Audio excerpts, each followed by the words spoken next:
Um, Hello and welcome back to another video. Obviously, as you know, this is midweek, so this probably won't get that many views because it's midweek and not many mid-week videos really get any views, to be honest. But yeah, it's at the moment it's sort of hard to try and get videos out because you can't really do a lot. So I know you're thinking, oh, he's speaking to me again. It's going to be another face-to-face video, but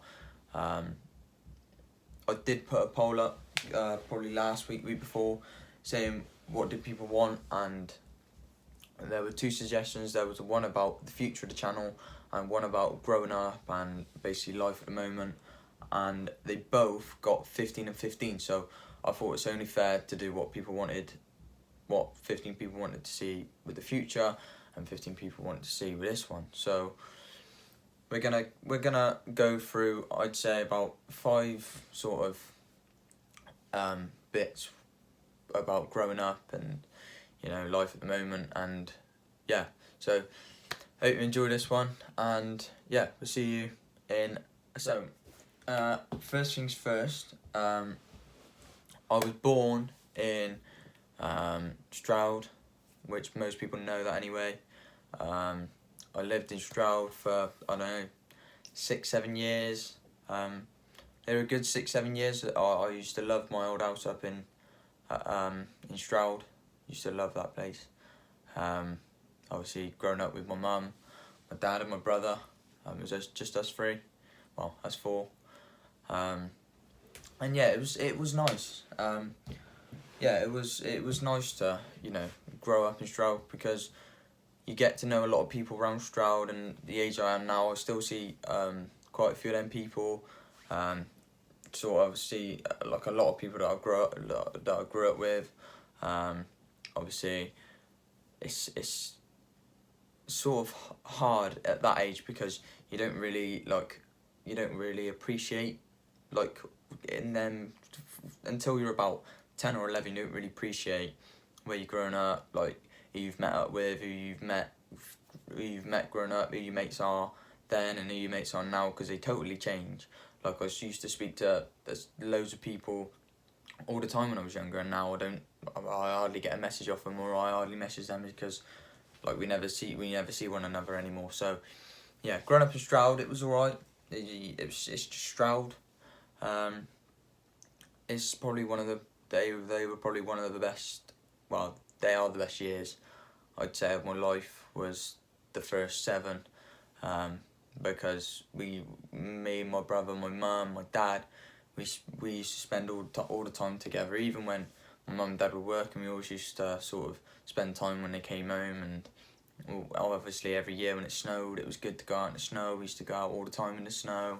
But yeah, it was fun growing up in Stroud, because now I know everything, not everything about Stroud, but I know everywhere in Stroud. I know where to go, which is good because you're sort of different going to a new place. Like, if you're growing up somewhere and you keep moving around when you're young, you don't really know the place or the area where you are. Whereas growing up in Stroud, it's so small and compact. You sort of know your way around Stroud, and it's easy to get around because obviously the age I am now, I literally I know loads of places in Stroud where you can just get to places quicker. Avoid, say you're stuck in traffic, just zip up somewhere and you can avoid that traffic. It's one of them, really. But yeah, I quite enjoyed growing up in Stroud. I thought it was alright, but and then obviously at the age of 7, my mum and dad got divorced, and it sort of started to go downhill a bit, and we started to, me and my mum sort of moved around. My brother sort of stayed with my dad, but my brother sort of came to see us quite a lot. Used to stay with my dad quite a lot, used to stay with us quite a bit.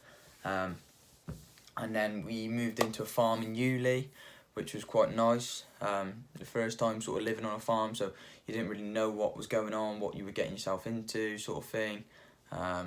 We did, before we moved to the farm, we were in, we used to live in a pub, we used to live in a caravan, blah blah blah, but we don't need to get into that because though I didn't really sort of, I wouldn't really count that as growing up because I wasn't really there for long. Whereas moving into the farm, I was there for a long period of time, I'd say until about 13, 14.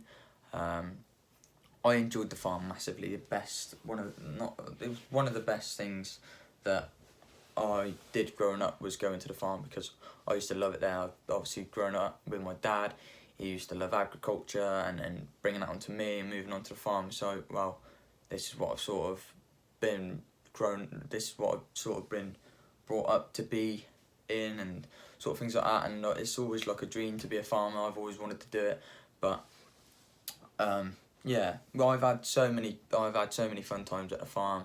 I used to get my mates down the farm when I was at school.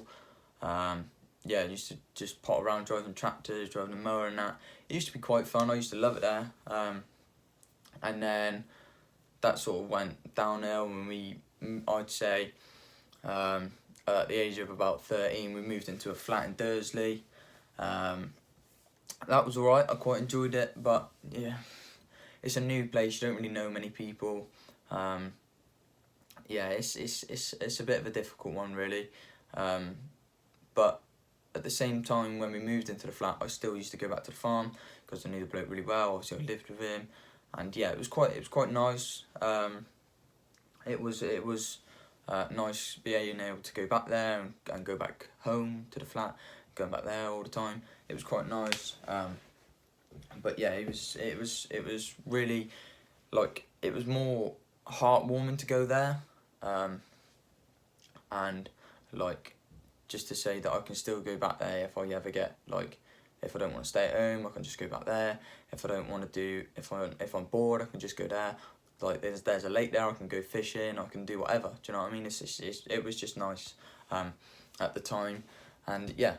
And then about 15 to 16, I moved out of the flat with my mum. It was just me and my mum. My brother was living with my dad. About 15, 16, me and my mum, me, my mum, my brother, sort of, we all moved into a house in Cambridge, which is on the A38. Such a nice house. It was a new build, so everything was basically brand new. All the interior design was all nice. It had a small garden, but it was a nice house. But yeah, we didn't stay there for long, really, just because of just things that happened. Not going to get into it because it's pointless. But yeah, it was a nice house. I enjoyed my time there. The Wi-Fi was dreadful. That's all I'm gonna say. It was the Wi-Fi was absolutely dreadful. But like, it's annoying because when you're 15, 16, you rely on Wi-Fi. I think you rely on your phone all the time. You're always on it. You want to sort of go out with your mates, like, go and socialise, communicate all the time. But at the end of the day, sometimes you just can't do that. And you got to sort of think about, well, it doesn't matter if I don't have Wi-Fi. I've always got 3G and things like that. But yeah, I did like the house in Cambridge, and yeah, we sort of moved out of there when I was about 16, I'd say, 16, 17. Yeah, I think it was about 17 I moved out of there. But yeah, we had good times in Cambridge. I used to get my mates from school to come down, stay over. Used to go to shop, like, go to Shower Garage at flipping 9:30 at night on the push bikes. It was quite good, really. I did like living there, but it just wasn't sort of the right area for us, I don't think. So now, yeah, we are at the house that I'm in now. We've been in this house in Eastonton since I was about about 17. About 17? Yeah, about 17, I'd say. It's just me and my mum. It's 2-bedroom. So, obviously, when my brother was sort of, because he's a few years older than me, he sort of, when we moved out of Cambridge, he moved in with my mum, moved in with my dad, because we were going from a 3-bed to a 2-bed. So it just made sense that he moved in with my dad and I stayed with my mum. So my dad had someone and my mum had someone, and they weren't alone. And yeah, and then obviously back last year, it was good that my brother was there because my dad wasn't very well last year. I don't really want to get into it, but yeah, he wasn't very well last year. Some people say it's good to talk about it. Some people say, yeah, we don't really want to hear it, but it wasn't very well last year. In February, he fell quite ill. And then throughout last year, I was sort of trying to get my driving lessons in, and then obviously that happened, but then at the same time I thought, what do I focus on more? And then I completely wrote driving off and knocked on the head. I said, yeah, I don't want to do it, because I'd rather focus on more important things, because, you know, family's like top priority in my eyes. Maybe the same in everybody else's eyes, but my family's top priority. My brother, my mum and my dad were top priority. They still are top priority. And like I said, yeah, so my dad fell quite ill last February. And then throughout sort of February, March, April, it wasn't getting any better, and he got diagnosed with brain tumour. And yeah, it all sort of, it's something I don't like. I don't enjoy speaking about it, but I like to get it out my head, off my chest. But yeah, I think it's sort of good to speak about it, because if you hold it up too much, then it just brings yourself down. It brings your mood down, and it doesn't it doesn't make you look any stronger or any weaker. If you release your feelings, then it's what people do. It's what men do. It's what boys do. It's what adults do. But then through March, April, May, June time, he had his op for his brain tumour, and it sort of was getting better. It got removed, all got taken out, and then I think it was in the August or maybe the July. In the August or maybe the July. They said that he wasn't getting any better. He didn't have long to live, sort of thing. And then to my whole family, it was a massive shock, because they said when he sort of removed the brain tumour, he would live for a bit longer, and then going from a bit longer to he's got like a short amount of time to live. It's like, well, like, what is it? Is it long? Is it short? What is it gonna be? Do you know what I mean? Because them saying that to us, it's like, well, hold on a minute. It's like one of the biggest shocks, because you've just told me and my brother that we're not gonna, it's not gonna be a long period sort of thing. And yeah, it was last year was a pretty shit year, but it wasn't the best year last year, obviously. Hang on. But yeah, we sort of, he then got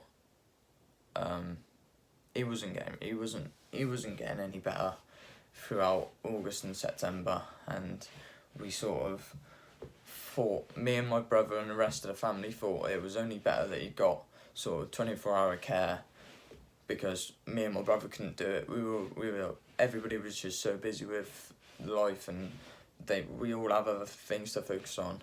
Like my brother had a baby last year, and it was all just a big, it was out of our league. We couldn't really give him the care that a care home could. So it was only good that me and my brother thought, and the rest of the family thought, well, if we put him into a care home, then he's going to get 24-hour care, and we can go in and see him all the time. And that's exactly what we did. We seen him all the time. We seen him probably, we would get there at 5 o'clock at night and stay there till 9:30, 10 o'clock at night. So we were there for a long period of time. I used to go and see him throughout the day after college, because it was so hard to see him like the way he was, and not see him like his usual self, which was sort of energetic, sort of he was up for anything, he'd do anything for anyone. And seeing him sort of like that, it was heartbreaking, innit? And there was nothing that anyone could do about it, because his body was just taking over him, and it just went downhill from there, really. And then there was like a 3 to 5 day period of him just getting worse and worse and worse, and then and then when he died, me and my mum and my brother were there, and we literally seen him till last breath basically. But yeah, he had a beautiful send off, and like that's literally I think about him all the time. Obviously I'm going to, but you know, like the most annoying thing is that you can't you don't expect these things. They come so quickly, and like you gotta sort of live your life to the fullest as much as you can, but sometimes you just gotta. It's alright living it, like it's alright living it fast. It's alright living it as long as you want, but sometimes you gotta take caution. You gotta be you gotta have a limit of what you're gonna do, because sometimes if you do too much and take it overboard, then it can mess up the whole thing, and you don't want that, do you? Like they say life's too short, but it's not. You gotta try and make the most of your life, because if you don't, then you're gonna regret it for the rest of your life. Do you know what I mean? So, it was where we are now. Obviously through this year hasn't been best. Obviously Corona in March, and sort of sitting inside isn't really good for your head. You get memory, like it just all feeds back, and it's just not good for your head really. So it's just nice to sort of get out of lockdown. It's just nice to see people, nice to go out with your mates. But yeah, I think now where we are, I think the YouTube's sort of gonna start going up a bit more. I'm gonna sort of put another poll up on Instagram and see what more people want, because I'm not really getting any ideas of what you people want. It's alright me putting out it's alright me putting out these videos, but it's what I want to say, not what you want to hear. So what do you guys want to see from the next sort of 5 to 6 months? What do you guys want to see? What do you want me to do? Like, do you know what I mean? Do you want me to like go out on the bikes, go film a video? I don't know. So I have ideas, but it's better coming from you guys, because you guys know what you want to see. I know what I want to see on the channel, but you guys know what you want to see on the channel. And if you want to know, if you do know, just message me on Instagram, message me on YouTube, put it in the comments section. I always read the comments. We're doing really well on YouTube at the moment. We've got, it's going up. It is going up. I think I'm on 80 subs now. It's around that, I think. I could be lying. Am I lying? I think it's still at 77 actually, but yeah, the views on the first video were sort of getting higher, yeah. So I'm on 77 subs. The views are sort of going up, going down, going up, going down, going up, going down. But yeah, it's what I sort of expected. So yeah, hope you guys sort of enjoyed the video. I know it's probably not what you wanted to hear, but it's just nice to sort of get it out there, sort of talk to you about what was going on, how I sort of grew up, where I grew up, and yeah, it was sort of nice to sort of get it out there and get everything in, like on the YouTube. So if you guys want to see a video, drop me a message on Instagram, or even put it in the comment section on the channel. But for today, that is the video. So thanks guys for watching, and I will speak to you on... Oh, I might actually speak to you on Saturday, because I think I've got a video coming Saturday, which is pretty exciting. So I'll speak to you guys on Saturday. Cheers.